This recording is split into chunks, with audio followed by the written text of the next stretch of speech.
Hello everyone, how are you doing? This is MD Tech here with another quick tutorial. In today's tutorial, I'm going to show you guys how to hopefully resolve if you're coming across a potential Windows Update database error detected in Windows 10. So if you're attempting to run an update or you're just finding that this error is appearing if you're running the troubleshooting utility, this tutorial will go about how to hopefully resolve it without too much of a hassle. And we're going to go ahead and jump right into it.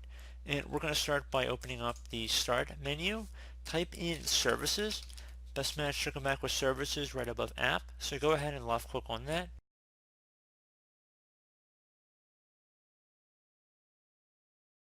You want to first locate the Windows Update service. So scroll down here and double click on it. You want to stop the service if it's currently running. So we're just going to go click the stop button and then left click on OK. Now that you've done that, you want to close out of here. Open up the Start menu, type in File Explorer. Best match should come back with File Explorer. Go ahead and left click on that.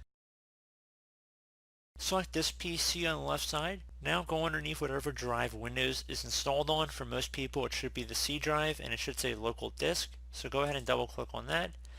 Double click on the Windows folder. Double click on the software distribution folder now. So scroll down.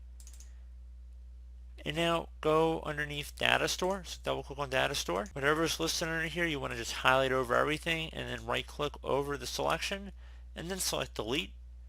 You can also do Control A and then right click and delete, or if you have the delete key on your keyboard, just do that delete shortcut. And then once you're done with that, close out of here, restart your computer. Hopefully I should have been able to resolve the problem. You also should go back into Start menu, type in Services. You might not even need to restart your computer, but you want to just go and open up services again and go down to Windows Update. We're going to just turn it back on here. So we're going to start the service. I would suggest restarting your computer nonetheless. Attempt to run a Windows Update once again, and that should be about it. So as always, thank you guys for watching this brief tutorial. I hope I was able to help you out, and I do look forward to catching you all in the next tutorial. Goodbye.